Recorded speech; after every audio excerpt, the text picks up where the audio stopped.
Now the famine was still severe in the land. So when Jacob's sons had eaten all the grain they had brought from Egypt, their father said to them, "Go back and buy us a little more food." But Judah replied, "The man solemnly warned us, 'You will not see my face again unless your brother is with you.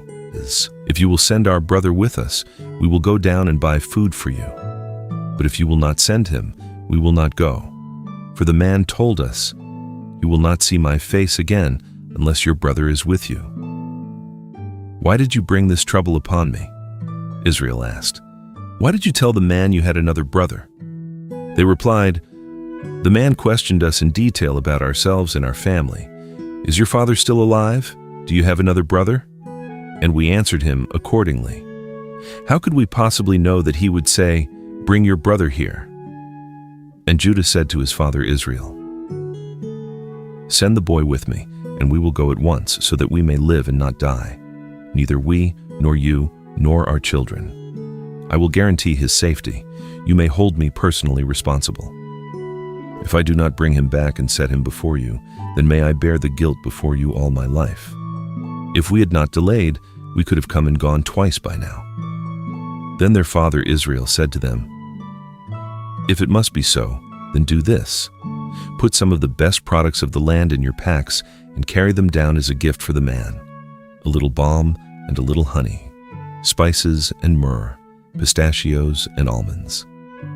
Take double the silver with you so that you may return the silver that was put back into the mouths of your sacks. Perhaps it was a mistake. Take your brother as well and return to the man at once. May God Almighty grant you mercy before the man, that he may release your other brother along with Benjamin. As for me, if I am bereaved, I am bereaved." So the men took these gifts, along with double the amount of silver, and Benjamin as well. Then they hurried down to Egypt and stood before Joseph. When Joseph saw Benjamin with his brothers, he said to the steward of his house, "Take these men to my house. Slaughter an animal and prepare it, for they shall dine with me at noon." The man did as Joseph had commanded and took the brothers to Joseph's house. But the brothers were frightened that they had been taken to Joseph's house.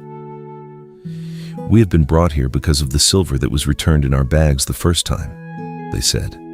"They intend to overpower us and take us as slaves, along with our donkeys." So they approached Joseph's steward and spoke to him at the entrance to the house. "Please, sir," they said, "we really did come down here the first time to buy food. But when we came to the place we lodged for the night, we opened our sacks, and behold, each of us found his silver in the mouth of his sack.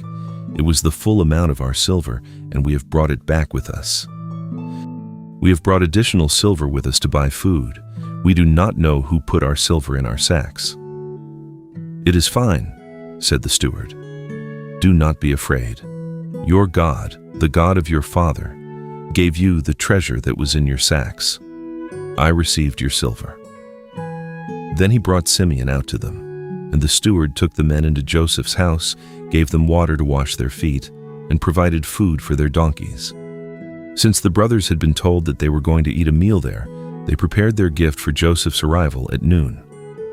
When Joseph came home, they presented him with the gifts they had brought, and they bowed to the ground before him. He asked if they were well, and then he asked, "How's your elderly father you told me about? Is he still alive?" "Your servant, our father, is well," they answered. "He is still alive." And they bowed down to honor him. When Joseph looked up and saw his brother Benjamin, his own mother's son, he asked, "Is this your youngest brother, the one you told me about?" Then he declared, "May God be gracious to you, my son." Joseph hurried out because he was moved to tears for his brother, and he went to a private room to weep. Then he washed his face and came back out. Regaining his composure, he said, "Serve the meal." They separately served Joseph, his brothers, and the Egyptians. They ate separately because the Egyptians would not eat with the Hebrews, since that was detestable to them. They were seated before Joseph in order by age, from the firstborn to the youngest, and the men looked at one another in astonishment. When the portions were served to them from Joseph's table, Benjamin's portion was 5 times larger than any of the others. So They feasted and drank freely with Joseph. Then Joseph instructed his steward, "Fill the men's sacks with as much food as they can carry, and put each one's silver in the mouth of his sack. Put my cup, the silver one, in the mouth of the youngest one's sack, along with the silver for his grain." So the steward did as Joseph had instructed. At daybreak, the men were sent on their way with their donkeys. They had not gone far from the city when Joseph told his steward, "Pursue the men at once, and when you overtake them, ask, 'Why have you repaid good with evil? Is this not the cup my master drinks from and uses for divination? What you have done is wicked.'" When the steward overtook them, he relayed these words to them. "Why does my lord say these things?" they asked. "Your servants could not possibly do such a thing. We even brought back to you from the land of Canaan the silver we found in the mouths of our sacks. Why would we steal silver or gold from your master's house? If any of your servants is found to have it, he must die, and the rest will become slaves of my lord." "As you say," replied the steward, "but only the one who is found with the cup will be my slave, and the rest of you shall be free of blame." So each one quickly lowered his sack to the ground and opened it.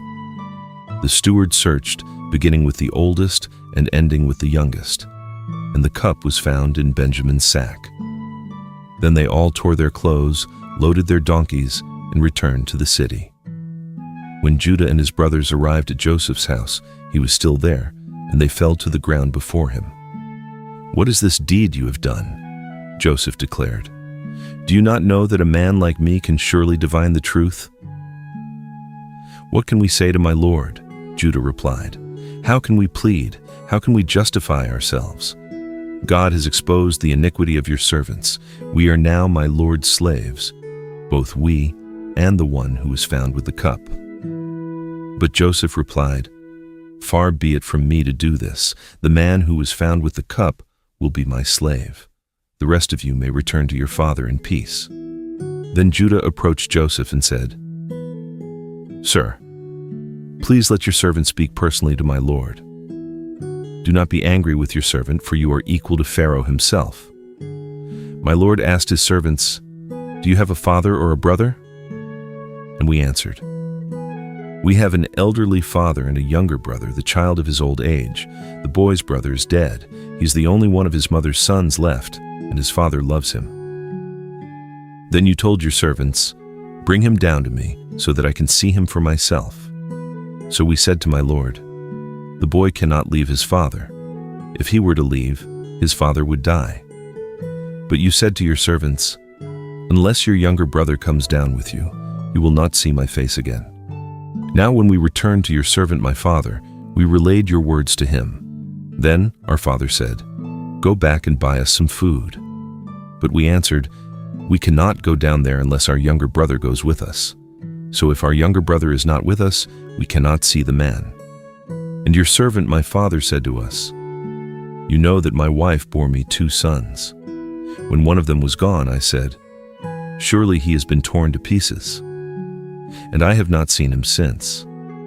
Now if you also take this one from me, and harm comes to him, you will bring my gray hair down to Sheol in sorrow.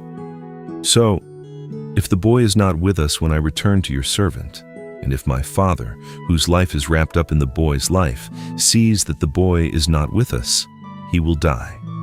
Then your servants will have brought the gray hair of your servant our father down to Sheol in sorrow. Indeed, your servant guaranteed the boy's safety to my father, saying, 'If I do not return him to you, I will bear the guilt before you, my father, all my life. Now please let your servant stay here as my lord's slave in place of the boy. Let him return with his brothers. For how can I go back to my father without the boy? I could not bear to see the misery that would overwhelm him.' Then Joseph could no longer control himself before all his attendants, and he cried out, 'Send everyone away from me.' So none of them were with Joseph when he made himself known to his brothers. But he wept so loudly that the Egyptians heard him, and Pharaoh's household soon heard of it. Joseph said to his brothers, 'I am Joseph. Is my father still alive?' But they were unable to answer him because they were terrified in his presence. Then Joseph said to his brothers, 'Please come near me.' And they did so.